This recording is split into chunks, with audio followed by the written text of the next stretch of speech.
இலங்கையில் 13 வருட கட்டாய கல்வி திட்டம் எப்போது அறிமுகப்படுத்தப்பட்டது? 2017. அருகிலுள்ள பாடசாலை சிறந்த பாடசாலை திட்டம் ஆரம்பிக்கப்பட்ட ஆண்டு 2016. 2023-24 கல்வி சீர்திருத்தத்தின்படி தரம் 1 முதல் 12 வரை அறிமுகப்படுத்தப்பட்டுள்ள புதிய மதிப்பீட்டு முறை எது? தொடர்ச்சியான மதிப்பீடு மற்றும் இறுதி பரீட்சை இரண்டையும் இணைத்த முறை. ஸ்டெம் கல்வியில் இலங்கையின் புதிய இலக்கு யாது? விஞ்ஞானம், தொழில்நுட்பம், பொறியியல், கணித பாடங்களை ஒருங்கிணைத்தல். இலங்கையில் தேசிய கல்வி ஆணைக்குழு கடைசியாக பரிந்துரைத்த புதிய கல்விக் கொள்கை ஆவணம் எது? நேஷனல் எஜுகேஷன் பாலிசி ஃப்ரேம்வொர்க் 2023 தொடக்கம் 2033. 2010 பின்னர் இலங்கையில் ஆரம்பிக்கப்பட்ட மகிந்தோதய தொழில்நுட்ப பீடங்கள் எத்தனை பாடசாலைகளில் நிறுவப்பட்டன? விடை சுமார் 1000 பாடசாலைகள் நிறுவப்பட்டது. இலங்கையில் ஆசிரிய சேவையின் தற்போதைய தரங்கள் எத்தனை? விடை தரம் 3-2, தரம் 1A, தரம் 3-1B, தரம் 3-1C, 22211. பாடசாலை வகைப்படுத்தலில் டைப் 2 பாடசாலைகள் என்றால் என்ன? தரம் 1 தொடக்கம் தரம் 11 வரை அல்லது தரம் 1 தொடக்கம் தரம் 9 வரையான வகுப்புகளை கொண்ட பாடசாலை டைப் 2 பாடசாலைகள் என அழைக்கப்படுகின்றன. ஆசிரியர்களுக்கான வினைத்தடை தாண்டல் பரீட்சை நடத்துவது யார்? பரீட்சை திணைக்களம். இலங்கை ஆசிரியர் சேவை பிரமாண குறிப்பு கடைசியாக திருத்தப்பட்ட ஆண்டு எது? 2014. ஒரு ஆசிரியர் ஓய்வு பெறும் பொதுவான வயது எல்லை என்ன? 60 வயது. இலங்கையில் தேசிய ஆசிரியர் தினம் எப்போது கொண்டாடப்படுகிறது? அக்டோபர் 6. ஆசிரியர் இடமாற்ற கொள்கை படி ஒரு பாடசாலையில் ஒரு ஆசிரியர் அதிகபட்சம் எத்தனை ஆண்டுகள் பணியாற்றலாம்? விடை 8 ஆண்டுகள். பொதுவாக 10 ஆண்டுகள் வரை நீடிக்கப்பட முடியும். இலங்கை ஆசிரியர் ஆலோசகர் சேவை எப்போது முறைப்படுத்தப்பட்டது? 2010 ஆண்டின் பின்னர்.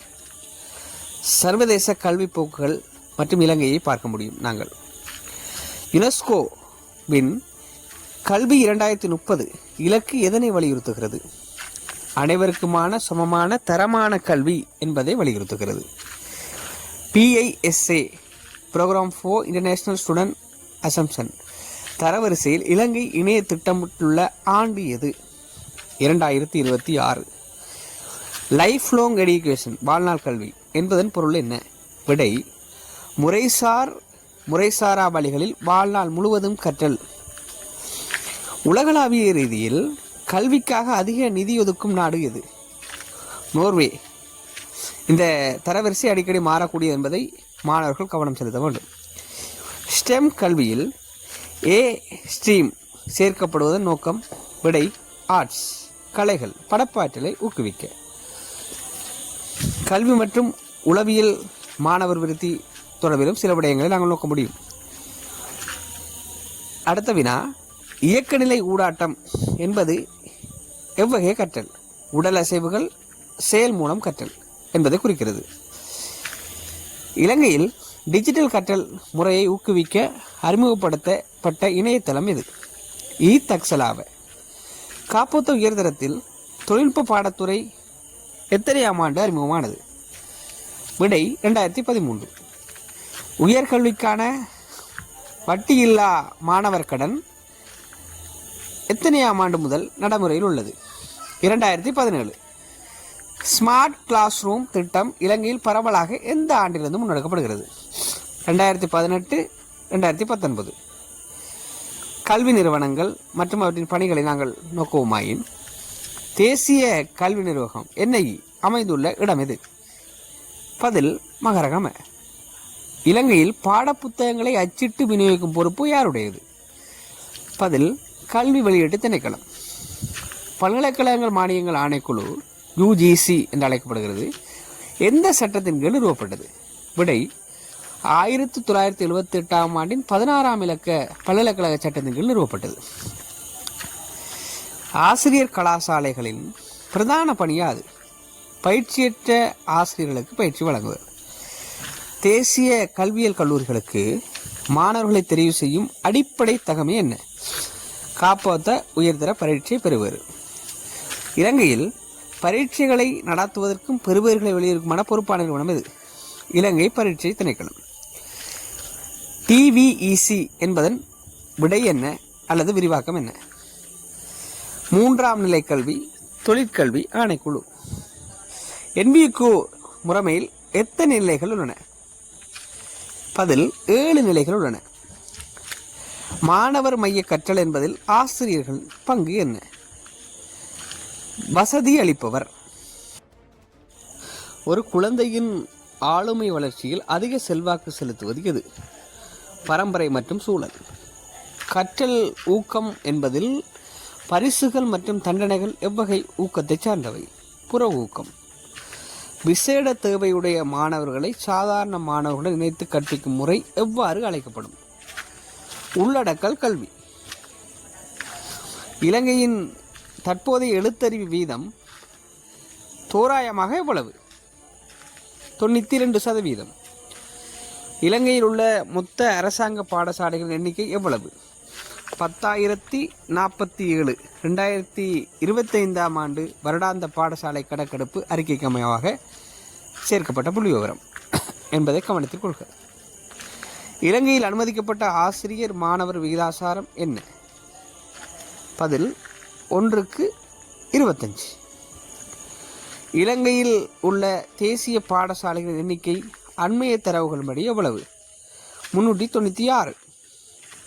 இலங்கை அரசியலமைப்பு மற்றும் புவியியல் ரீதியான விளக்கத்தை பார்ப்போமாக இருந்தால், முதலாவது கேள்வி, இலங்கையில் தற்போதைய அரசியலமைப்பு எத்தனையாம் ஆண்டு அறிமுகப்படுத்தப்பட்டது? 1978. அரசியலமைப்பின் 13ஆம் திருத்தம் எதனோடு தொடர்புடையது?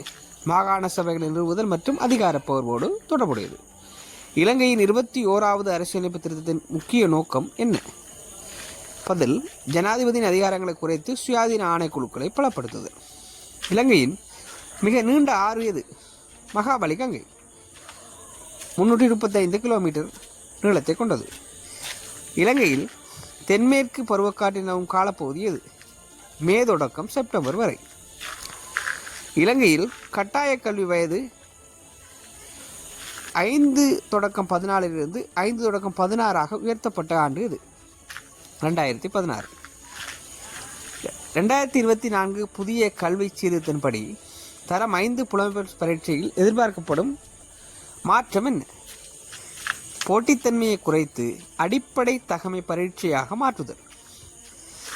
1930ஆம் ஆண்டின் 31ஆம் இலக்க கல்விச் சட்டத்தின் முக்கிய நோக்கம் என்ன? இலங்கையில் இலவச கல்விக்கான சட்ட ரீதியான அடித்தளத்தை இடுதல். 2012 அறிமுகப்படுத்தப்பட்ட 1000 இடைநிலை பாடசாலைகள் திட்டம். இந்த திட்டத்தின் நோக்கம் என்ன? நகர்ப்புற தேசிய பாடசாலைகள் மீதான அழுத்தத்தை குறைத்து கிராமப்புற பாடசாலைகள் தரமான விஞ்ஞான மற்றும் தொழில்நுட்ப கல்வியை வழங்குவதாகும். இலங்கையில் தேசிய ஆணைக்குழு NEC எந்த ஆண்டு நிறுவப்பட்டது? 1991ஆம் ஆண்டு 19ஆம் இலக்க சட்டம். அண்மைய சீர்திருத்தங்கள்படி காப்போத்தோ சாதனதர பரீட்சை எந்த தரத்தில் நடாத்த திட்டமிடப்பட்டுள்ளது? பதில் தரம் 10. பாடசாலை மட்ட கணிப்பீடு SPA முதலில் அறிமுகமான ஆண்டு எது?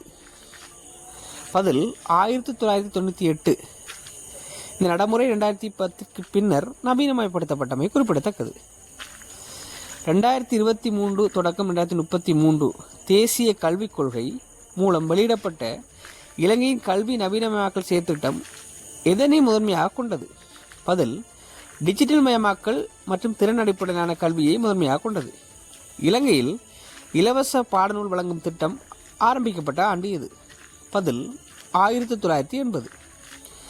இலவச சீருடை வழங்கும் திட்டம் அறிமுகப்படுத்தப்பட்ட ஆண்டு எது? பதில் 1993. நனச கல்வி தொலைக்காட்சி திட்டம் எந்த நிறுவனத்துடன் இணைந்து முன்னெடுக்கப்படுகிறது? பதில் டயலாக் ஆக்சியேட்டா மற்றும் கல்வி அமைச்சு. காப்போத்த உயர்தர தொழில்நுட்ப பாடத்துறையில் உள்ள 3 பிரதான பாடங்கள் இவை. பதில் பொறியியல் தொழில்நுட்பம், உயிரியல் முறைமைகள் தொழில்நுட்பம், தொழில்நுட்பவியலுக்கான விஞ்ஞானம். பாடசாலைகளுக்கு தகவல் தொழில்நுட்ப ஆய்வுக்கூடங்களை வழங்கும் திட்டம் பலப்படுத்தப்பட்ட ஆண்டு இது. 2014 தொடக்கம் 2015. அடுத்த கேள்வி, ஆசிரியர் வழிகாட்டி நூல்களை வெளியிடும் பொறுப்பு யாருடையது? பதில் தேசிய கல்வி நிர்வாகம். 2024 முதல் பாடசாலைகள் அறிமுகப்படுத்தப்பட்டுள்ள செயற்கை நுண்ணறிவு முன்னோடி திட்டம் எத்தனை பாடசாலைகளில் ஆரம்பிக்கப்பட்டது? பதில் தெரிவு செய்யப்பட்ட 100 பாடசாலைகளைச் சேர்ந்த தரம் 6 தொடக்கம் தரம் 9 வரையான மாணவர்கள் மத்தியில். கற்றல் குறைபாடு எதனோடு தொடர்புடையது? பதில் வாசிப்பதில் ஏற்படும் சிரமத்தோடு தொடர்புடையது. கற்றலில் முயன்று தவறி கற்றல் கொள்கையை முன்வைத்தவர் யார்? பதில் தோண்டைக். நவீன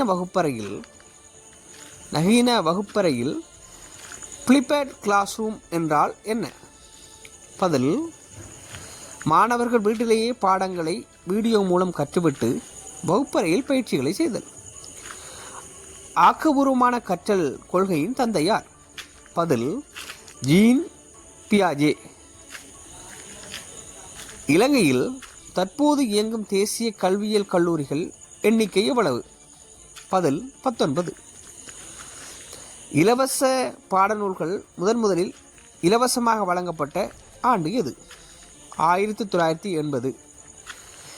இது 2010க்கு பின்னர் டிஜிட்டல் மயமாக்கப்பட்டமை குறிப்பிடத்தக்கது. மகிந்தோதய ஆய்வுக்கூடங்கள் திட்டத்தின் கீழ் எத்தனை பாடசாலைகளுக்கு ஆய்வுக்கூடங்கள் வழங்கப்பட்டன?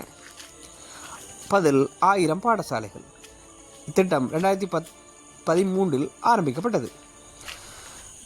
பாடத்திட்ட வரைவு மற்றும் ஆசிரியர் பயிற்சிக்கான முதன்மை நிறுவனமான தேசிய கல்வி நிர்வாகம் NIE எந்த ஆண்டு நிறுவப்பட்டது? பதில் 1985. 2016 ஆண்டு திருத்தப்பட்ட கட்டாய கல்வி சீர்திருத்த சட்டத்தின்படி மாணவர்களின் கல்வி வயது எல்லை யாது? பதில் 5 முதல் 16 வயது வரை. 13 வருட உறுதிப்படுத்தப்பட்ட கல்வி திட்டத்தின் சிறப்பு அம்சம் என்ன? காப்போத்த சாதனதர பரீட்சையில் சித்தியடையாத மாணவர்களும் உயர்தரத்தில் தொழில்நுட்ப பாடங்களை கற்க வழிவகை செய்தல். தற்போதைய ஆசிரியர் சேவை பிரமாண குறிப்பு எந்த வர்த்தமானி அறிவித்தல் மூலம் வெளியிடப்பட்டது?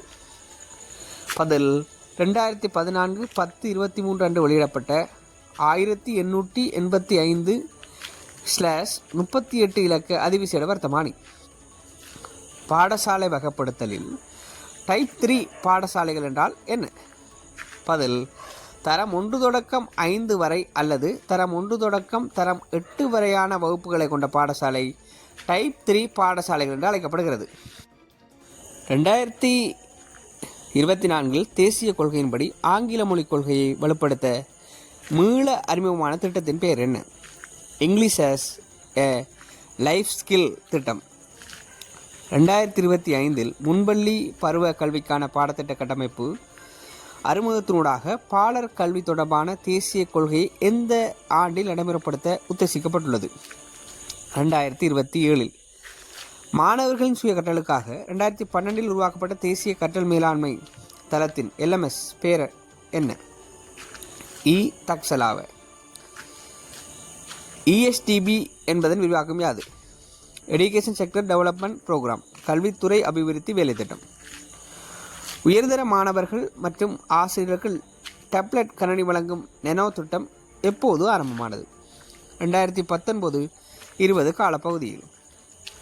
பரீட்சை திணைக்களம் இணைய வழியில் பெறுவேற்று சான்றிதழ்களை சரிபார்க்கும் சர்டிஃபிகேட் வசதியை எப்போது வழங்கியது? 2024 முதல். ஸ்டெம் கல்வியியல் கல்லூரி ஆசிரியர் பயிற்சிகள் 2024 எதனை வலுப்படுத்த ஆரம்பிக்கப்பட்டன? தொழில்நுட்பம் மற்றும் அறிவியல் பாடங்களை வலுப்படுத்த ஆரம்பிக்கப்பட்டது. ஒரு ஆசிரியருக்கு மாதம் ஒன்றிற்கு அனுமதிக்கப்பட்ட குறுகிய கால விடுமுறைகள் ஷார்ட் லீவ்ஸ் எத்தனை? பதில் 2 விடுமுறைகள். சிபிடி என்பது எதனை குறிக்கும்? ஆசிரியர்கள் பணியில் இருக்கும்போது பெரும் தொடர்ச்சியான வாண்மை விருத்தி பயிற்சிகளை குறிக்கிறது. பாடசாலைகளில் உடல் ரீதியான தண்டனைகளை தடை செய்யும் உயர்நீதிமன்ற தீர்ப்பு வழங்கப்பட்ட ஆண்டு எது? பதில் 2021. 2026 ஆண்டுக்கான யுனெஸ்கோ உலக கல்வி மாநாட்டின் கருப்பொருள் என்ன? டிஜிட்டல் சமத்துவம். கற்றல் இழப்பு ஈடு செய்யும் திட்டம் எதற்காக ஆரம்பிக்கப்பட்டது? கோவிட் பெருந்தொற்றினால் ஏற்பட்ட கல்வி பாதிப்புகளை ஈடு செய்ய 2022 ஆரம்பிக்கப்பட்டது. மாணவர்களின் புத்தகப்பை சுமையை குறைக்க பாடநூல்களை பகுதிகளாக பிரிக்கும் திட்டம் எந்த ஆண்டு அறிமுகமானது? 2024. இலங்கையில் முன்பள்ளி கல்வியை தரப்படுத்துவதற்கான புதிய சட்டம் கொண்டுவரப்பட்ட ஆண்டு எது? 2024. அருகிலுள்ள பாடசாலை சிறந்த பாடசாலை திட்டம் எதனை நோக்கமாக கொண்டு முன்னெடுக்கப்பட்டது? 2016 தொடக்கம் 2019 காலப்பகுதியில் பாடசாலைகளின் பௌதீக வளங்களை மேம்படுத்துவதை நோக்கமாக கொண்டது. இலங்கையில் NEPF 2023 தொடக்கம் 2033 தேசிய கல்விக் கொள்கை கட்டமைப்பின் முக்கிய நோக்கம் என்ன? 2048 ஆண்டில் இலங்கையை ஒரு முன்னேறிய நாடாக மற்றும் நோக்குடன் இது உருவாக்கப்பட்டது.